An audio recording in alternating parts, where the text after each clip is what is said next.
Il est des moments dans l'existence où le tumulte du monde extérieur semble vouloir briser la digue de notre sérénité intérieure. Nous vivons une époque où les énergies, qu'elles soient de liberté ou de contrainte, s'entrechoquent avec une rapidité sans précédent, laissant souvent nos esprits fatigués et vulnérables. Portez votre attention, juste un instant, sur cette sensation de lourdeur que vous portez peut-être aujourd'hui. C'est ici, dans l'immobilité, que commence le véritable travail de transformation. Redressez votre colonne vertébrale. Imaginez que chaque vertèbre est une perle de sagesse s'alignant vers le ciel, tandis que votre corps reste ancré, tel un lotus puisant sa force dans la profondeur de la vase pour s'épanouir dans la clarté. En ce moment même, vous n'avez rien à prouver, nulle part où aller, seulement une présence à habiter. La tradition nous conte une rencontre fascinante entre l'éveillé et la colère pure. Imaginez cet homme, le visage déformé par le mépris, déversant un flot d'insultes sur le Bouddha comme on jetterait des braises ardentes. Le bienheureux, immobile, l'observait avec cette douceur qui ne peut naître que d'une compréhension totale de la souffrance humaine. Lorsque le silence retomba enfin, le Bouddha posa cette question qui contient en elle toute la psychologie de la libération. Si tu offres un présent et qu'il est décliné, à qui revient-il? La réponse est d'une simplicité désarmante. L'insulte, la jalousie ou le mal ne deviennent vôtres que si vous tendez la main pour les saisir. Si vous restez dans la vacuité, ces énergies ne trouvent aucun crochet, aucune surface où s'agripper. Elles retournent à leur source, laissant votre paix intacte et votre esprit souverain. Nous parlons aujourd'hui de nous protéger de la jalousie et du mauvais œil.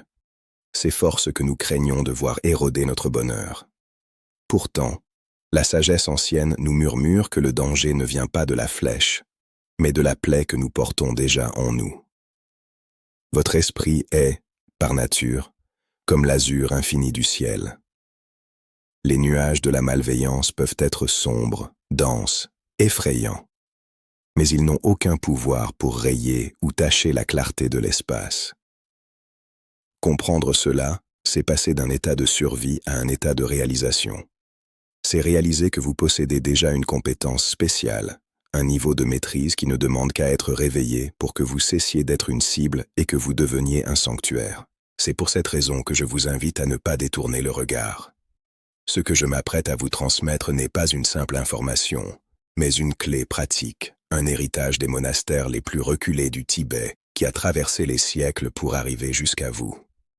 Une pratique d'1 minute seulement, à effectuer dès le réveil, qui agit comme un bouclier de clarté. Elle ne se contente pas de vous rendre invisible aux intentions néfastes. Elle transmute votre vibration interne pour que l'obscurité ne puisse tout simplement plus vous reconnaître. En restant avec moi, vous apprendrez à cultiver cette force tranquille qui ne combat pas l'ombre, mais qui l'illumine par sa simple présence, vous rendant capable de marcher dans le monde avec la certitude de celui qui connaît sa véritable nature. Dans le silence de notre propre réflexion, observons la frénésie qui anime nos vies modernes. Nous courons tous sans relâche, emportés par un courant invisible, à la poursuite du succès matériel, d'une reconnaissance éphémère ou d'une sécurité illusoire. Dans cette quête effrénée, notre perception se trouble. Nous finissons par voir nos semblables non plus comme des frères de voyage, mais comme des obstacles, des concurrents ou des menaces potentielles pour notre propre ascension. Cette tension constante engendre une peur sourde, la peur du jugement d'autrui, la peur d'être la cible de l'envie et la peur de ce que nous qualifions de mal extérieur. Pourtant, si nous nous arrêtons un instant pour regarder avec les yeux de la clarté, nous réalisons que cette lutte permanente est un fardeau que nous nous imposons à nous-mêmes, fondé sur une lecture erronée de la réalité. D'où vient véritablement cette peur qui nous serre le cœur au quotidien? La racine de ce malaise réside dans l'illusion fondamentale de la séparation. Nous nous percevons comme une petite île isolée, vulnérable et fragile, flottant sur un océan hostile où chaque vague pourrait nous engloutir. Lorsque nous pressentons la jalousie ou l'hostilité d'autrui, notre premier réflexe, dicté par l'ego, est de construire des murs énergétiques, de nous fermer et de nous durcir. Mais portez votre attention sur ce paradoxe. Plus le mur que vous érigez est haut et épais, plus la prison intérieure que vous habitez devient sombre et exiguë. En tentant de vous protéger par la résistance, Vous vous coupez de la source même de la vie et de l'interdépendance, renforçant ainsi le sentiment d'isolement qui est à l'origine de votre souffrance. La psychologie du Dharma nous offre une perspective bien plus vaste et libératrice sur ces dynamiques humaines. Elle nous enseigne que la jalousie ou la malveillance que nous recevons n'est jamais une attaque personnelle, mais le cri d'une profonde souffrance intérieure chez celui qui l'aimait. Cette énergie négative ne peut nous atteindre, nous blesser ou nous transformer que si elle trouve en nous un crochet émotionnel, une blessure d'ego, une insécurité ou une colère non résolue, pour s'y accrocher. Si nous apprenons à cultiver un esprit fluide, vaste et sans attache, comme la surface d'un lac ou l'étendue de l'espace, où la flèche de la colère pourrait-elle bien se planter? Elle traverserait simplement notre champ de conscience sans laisser de traces, car il n'y aurait plus rien en nous pour lui offrir de résistance ou lui donner vie. Imaginez la liberté de ne plus être une cible, non pas parce que vous vous cachez, mais parce que vous avez cessé de participer au combat. La véritable protection ne réside pas dans la force de l'armure, mais dans la dissolution de celui qui croit devoir combattre. En comprenant que l'autre est un miroir de nos propres peurs et que nous sommes tous liés dans le même tissu d'existence, la menace s'évanouit d'elle-même. Vous commencez alors à percevoir que votre sécurité ne dépend pas de la modification du comportement des autres, mais de la transformation de votre propre paysage intérieur. C'est là que réside la force tranquille, dans la capacité à rester ouvert et bienveillant alors même que les vents de l'hostilité soufflent, sachant que votre essence demeure, comme le diamant, parfaitement inaltérable. Considérons un instant la nature profonde de ce que nous appelons notre existence. Les anciens textes de sagesse nous invitent à percevoir la vie, non pas comme une série d'événements solides et immuables, mais comme un flux constant de fréquences, un vibrer en accord avec les rythmes subtils de l'univers.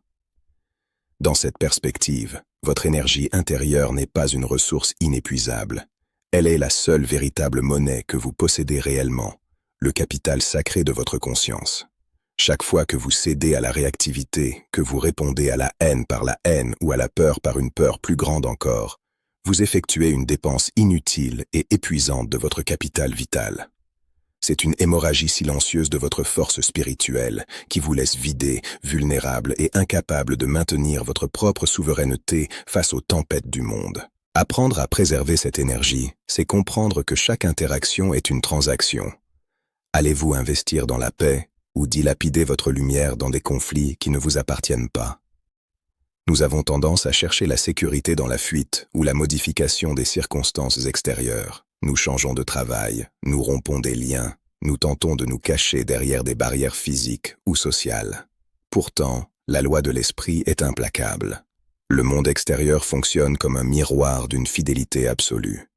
Si vous tentez de briser le miroir pour ne plus voir un reflet qui vous déplaît, vous ne faites que multiplier les éclats de votre propre souffrance.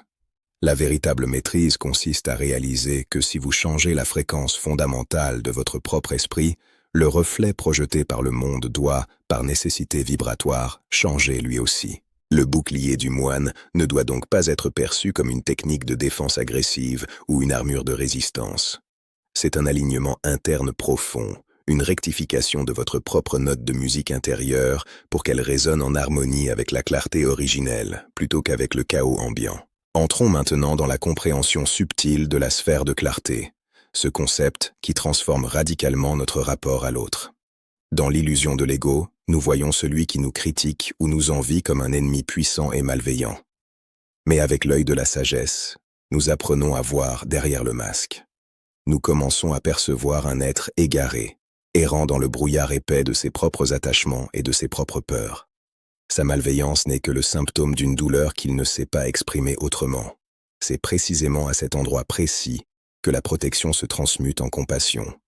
Lorsque vous réalisez que l'attaque de l'autre est un appel au secours déguisé, votre peur s'évanouit pour laisser place à une immense stabilité. Vous ne devenez pas seulement invincible parce que vous êtes protégé, mais parce que vous avez cessé de voir une cible en vous et un agresseur en l'autre. Cette approche demande une grande honnêteté intellectuelle et un courage tranquille. Il s'agit de passer d'un état de réaction instinctive à un état de réponse consciente. La sphère de clarté est un espace de discernement où vous reconnaissez l'énergie qui vient vers vous sans lui permettre de dicter votre état intérieur. C'est la capacité de rester stable au milieu du cyclone, non par indifférence, mais par une présence si pleine et si lumineuse qu'elle dissout naturellement les ombres. En cultivant cette vision, vous découvrez que votre environnement commence à se pacifier de lui-même. Les provocations cessent de vous atteindre car elles ne trouvent plus de terrain fertile en vous pour germer. Vous devenez un pôle de sérénité, un point d'ancrage dans le mouvement perpétuel, prouvant que la plus grande puissance ne réside pas dans la force du choc, mais dans l'immensité de l'accueil. Abandonnons maintenant les théories pour entrer dans le temple de l'expérience directe. La sagesse n'est qu'un concept stérile si elle ne descend pas dans le corps et dans le souffle. Je vous propose une méthode, un héritage simplifié pour l'homme et la femme modernes, qui ne demande que 60 secondes de votre existence terrestre, mais qui peut altérer la structure même de votre journée.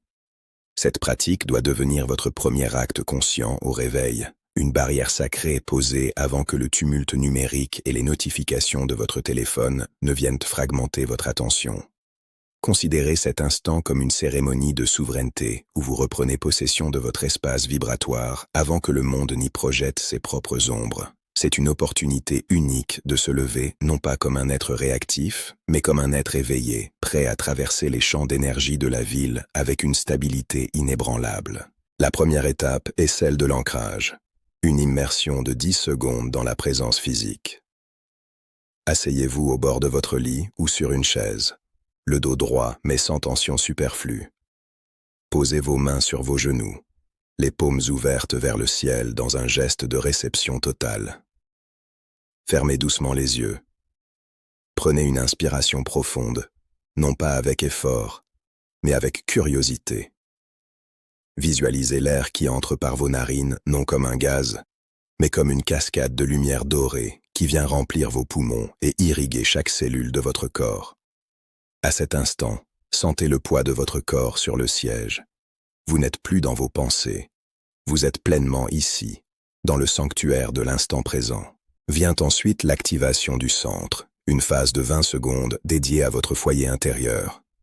Portez toute votre attention sur la zone du plexus solaire, ce centre d'énergie que nous appelons parfois notre réacteur interne. Imaginez, au cœur même de votre être, un point de lumière d'une pureté absolue, d'une intensité telle qu'il semble rayonner au-delà de la chair. Ce point n'est pas créé par votre imagination. Il est le symbole de votre nature de Bouddha, cette part de vous qui est inaltérable, invulnérable et éternellement pure. Ressentez la chaleur et la puissance de ce foyer, qui ne dépend d'aucune circonstance extérieure pour briller. C'est votre ancrage ultime, le centre de votre cyclone personnel. Enfin, consacrez 30 secondes à l'expansion de la sphère.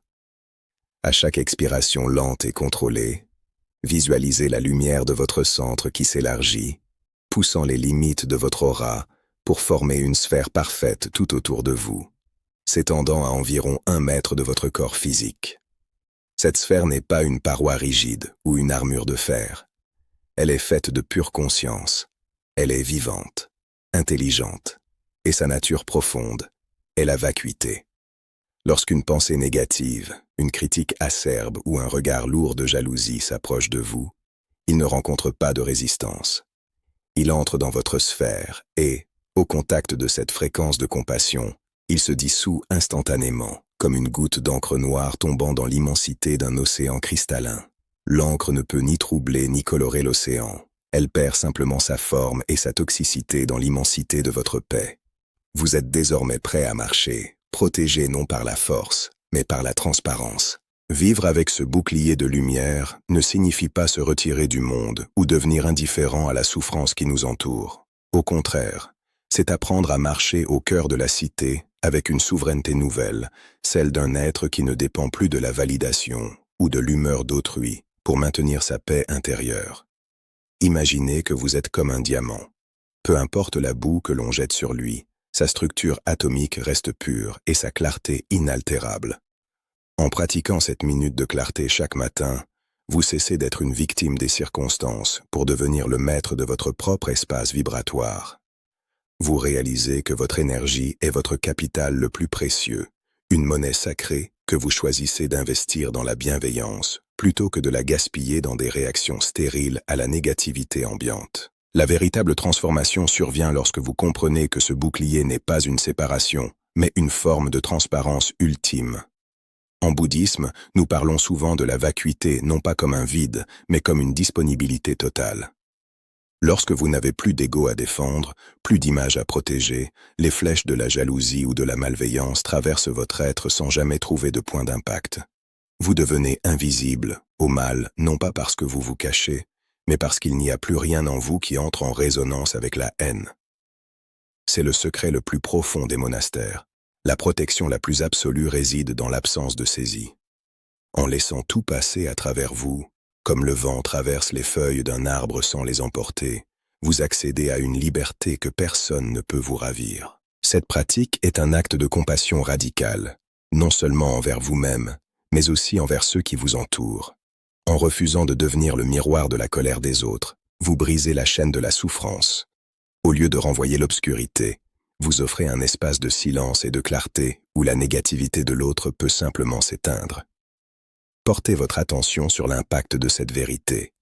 Vous avez le pouvoir de transformer votre environnement par votre seule présence.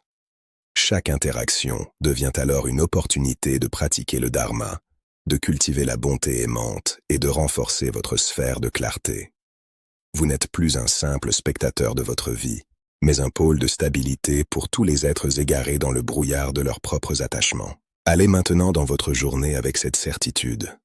Que chaque pas soit une prière silencieuse, que chaque respiration soit un acte de libération.